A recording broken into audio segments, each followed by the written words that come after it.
भी हिचकोले खा रही है और कंटिन्यूसली हम देख रहे हैं कि गिरावट का शिकार है। रुपए की कदर में मुसलसल कमी हो रही है और इस वक्त डॉलर का जो रेट है वो चढ़ता ही चला जा रहा है, जिसकी वजह से जाहिर है कि पाकिस्तान के कर्ज़ों में भी इजाफा हो जाता है, हमारे जो इम्पोर्ट बिल है उसमें भी इजाफा हो जाता है और उसका असर आम आदमी पर भी आ रहा है।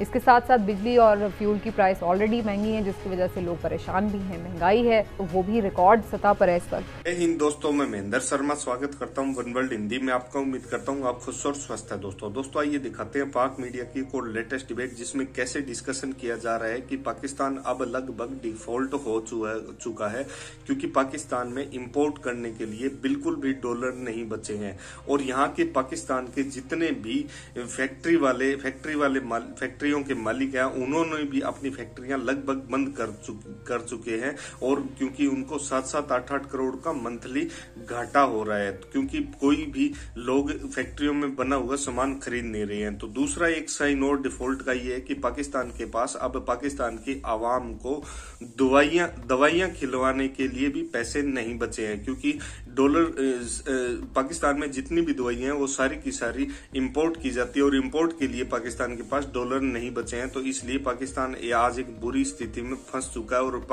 पाकिस्तान की हुकूमत कभी भी डिफॉल्ट का ऐलान कर सकती है, क्योंकि IMF ने भी बहुत ज्यादा देरी कर दी और जितने भी इनके दोस्त देश थे उन्होंने भी पाकिस्तान को कर्जा देने से साफ लगभग मना ही कर दिया था। तो कहीं न कहीं आज पूरा पाकिस्तान गड्ढे में जा चुका है और श्रीलंका जैसे हालात बन चुके हैं, क्योंकि एक देश में अगर मेडिसिन भी खत्म हो जाए तो इसका साइन ये होता है कि वो लगभग डिफॉल्ट हो चुका है। जो लाइफ सेविंग ड्रग्स है वो भी खत्म हो चुकी है और कैसे वहां के लोगों का खून चूसा जा रहा है और IMF की शर्तों पे कैसे पाकिस्तान को एक अलग ही गहरे गड्ढे में डाल दिया गया है। तो दोस्तों देखिए डिबेट और कमेंट में अपनी प्रतिक्रिया जरूर दें। लास्ट में आपसे रिक्वेस्ट करूंगा, चैनल पे नए हैं तो चैनल को सबसे पहले सब्सक्राइब करें, लाइक शेयर कमेंट जरूर करें। दोस्तों जय हिंद, वंदे मातरम, भारत माता की जय। दोस्तों भी हिचकोले खा रही है और कंटिन्यूसली हम देख रहे हैं कि गिरावट का शिकार है। रुपए की कदर में मुसलसल कमी हो रही है और इस वक्त डॉलर का जो रेट है वो चढ़ता ही चला जा रहा है, जिसकी वजह से जाहिर है कि पाकिस्तान के कर्ज़ों में भी इजाफा हो जाता है, हमारे जो इम्पोर्ट बिल है उसमें भी इजाफा हो जाता है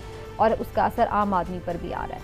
इसके साथ साथ बिजली और फ्यूल की प्राइस ऑलरेडी महंगी है, जिसकी वजह से लोग परेशान भी हैं। महंगाई है तो वो भी रिकॉर्ड सतह पर है इस वक्त।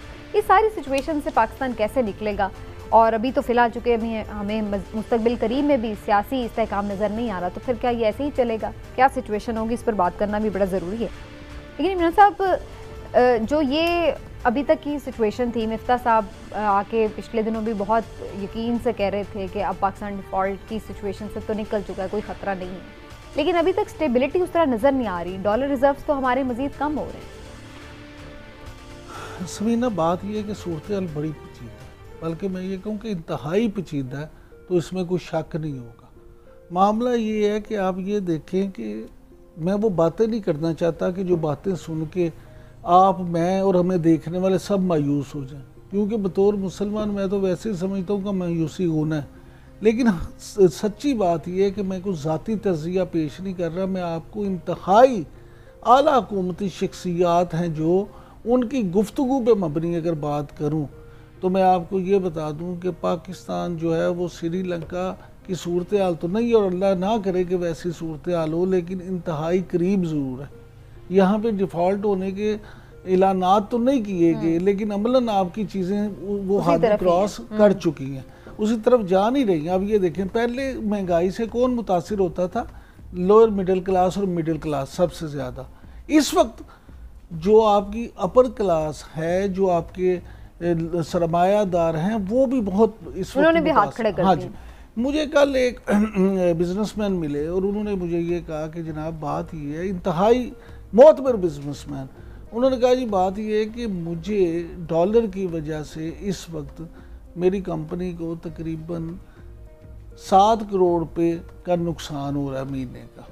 और उन्होंने कहा कि पिछले 3-4 महीनों में ये एक ही चीज़ है, पिछले 6 महीनों से मैं ये नुकसान कर रहा हूँ, और अगर मजीद ये 6 महीने तक रहा तो मैं फिर मुतहम्मिल नहीं हो सकूंगा। मैं अपने, और ज़ाहिर कोई एक नहीं, इस तरह कई लोग होंगे। मैं आपको बता रहा हूँ। हमारे साथ माहिर मईशत इस वक्त आबिद क़य्यूम सुलैरी साहब भी मौजूद हैं और उनसे उनकी एक्सपर्ट ओपिनियन जानते हैं। क्या वो भी इसी तरह के हालात देख रहे हैं? बहुत शुक्रिया आपका आबिद क़य्यूम साहब, सबसे पहले तो सर ये फरमाइएगा कि क्या वजह है कि डॉलर का रेट हमारे काबू में ही नहीं आ रहा, अगरचे हम बार बार मिफ्ता साहब से ये सुन रहे हैं कि अब चीज़ें स्टेबल हो गई हैं, बेहतर हालात हो गए हैं, लेकिन इसके बावजूद भी हमें वो फिगर्स में नज़र नहीं आ रहा मामला। अभी आप बात कर रहे थे श्रीलंका और पाकिस्तान के कंपैरिजन की। श्रीलंका में भी लोगों के पास श्रीलंकन रुपीज की कमी नहीं आई है। अगर किसी के पास प्राइवेटली डॉलर मौजूद हैं तो वो उसके पास यकीनन होंगे, लेकिन जी आबिद क़य्यूम साहब, हमारा इम्पोर्ट कर सकती है ना वो आपकी फूड या मेडिसिन। अच्छा, हम आपको दोबारा कांटेक्ट करते हैं आबिद क़य्यूम साहब, शायद कुछ इशू है। इमरान साहब, ये भी वैसे हम खबर सुन रहे हैं मार्केट में कि दवाओं की भी कुछ शॉर्टेज महसूस होना शुरू हो गई है। उधर पेट्रोलियम जो मालिकान है उन्होंने भी कुछ हड़ताल की कॉल दी थी, बाद में वो मामला सेटल हो गए, लेकिन शॉर्टेज उस तरीके से चीजों बात को समझे। आपकी बहुत सारी दुआएं हैं जो इंपोर्ट होने वाली अशिया के बाद बनती हैं। प्रॉब्लम यह है कि आपकी एलसीज नहीं खुल रही, और एलसी जब नहीं खुलेंगी तो कोई चीज़ इंपोर्ट नहीं हो सकेगी। बाज़ इतलात के मुताबिक तो बैंक्स को ये डायरेक्शन जारी की गई हैं कि आप एलसीज ना खोलें, और लाहौर की बिजनेस कम्युनिटी जो है उसने आज इस पर बड़ी तशवीश का भी इज़हार किया है। उन्होंने मीटिंग की है, जो बड़े सनतकार हैं उन्होंने मुतालबा भी किया है हुकूमत से कि एलसीज जो हैं उसको स्टेट बैंक वो डायरेक्शन जारी करे कि एलसीज खुलें। मैं आपको बताऊं, इस्लामाबाद से भी जो इतलात हैं, कराची से जो इतलात हैं, जब एलसीज नहीं खुलेंगी तो आपका मामला फिर कहाँ होगा। आप देखें, जब रॉ मटेरियल आएगा तो यहाँ पे सनतें चलेंगी ना, सनत का पहिया कैसे चलेगा। तो ये सारी चीज़ें जो हैं उसकी शॉर्टेज तो होगी, लिहाजा पावर शॉर्टेज नजर आ रही है। लोड शेडिंग अभी तक कम नहीं हो रही है, बल्कि मौसम में थोड़ी बेहतरी भी आ जाए उसके बावजूद भी हम देख रहे हैं कि घंटों लोड शेडिंग हो रही है, लोगों का कारोबार भी उससे मुतासर हो रहा है। समीना, आपके पास डॉलर नहीं है ना। जब देखें, ये लोड शेडिंग की भी एक बुनियादी वजह ये है कि आपने एलएनजी या फ्यूल जो लेना है वो डॉलर्स में लेना, और डॉलर नहीं है तो फिर हम हाथ पे हाथ धरे बैठे। लेकिन आबिद क़य्यूम साहब फिर से हमारे साथ मौजूद हैं। जी सर, आप बात कर रहे थे डॉलर की प्राइस और श्रीलंका के कंपैरिजन की। कि इस वक्त जो प्रॉब्लम बन रहा है वो ये है कि पाकिस्तान के पास अपने इंपोर्ट्स के लिए डॉलर बड़ी तेजी से खत्म होते चले जा रहे हैं। हमारे डॉलर रिजर्व जो है वो इस वक्त टोटल आपके पास 4 हफ्ते की इंपोर्ट के बराबर डॉलर रह गए हैं, और फौरी तौर पे डॉलर्स को शोर अप करने का एक ही तरीका है, वो तरीका ये है कि हम IMF के साथ जो प्रायर कंडीशन है वो प्रायर कंडीशन पूरी कर सकें।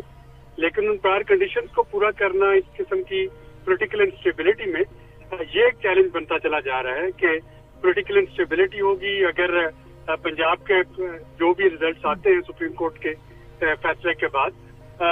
जो अपोजिशन है, कोई भी अपोजिशन में होगा, जाहिर है कि वो उल्टा इक़दामात की मुखातब करेगा, जो कि अपोजिशन का हक बनता है। लेकिन हुकूमत के लिए बड़ा मुश्किल हो जाएगा 1 अगस्त को 10 रुपए पर लीटर पेट्रोलियम डेवलपमेंट लेवी में इजाफा करना, बिजली के बिलों में इजाफा करना, गैस की कीमतें जो हैं 50 से लेकर 200% तक उनमें इजाफा करना।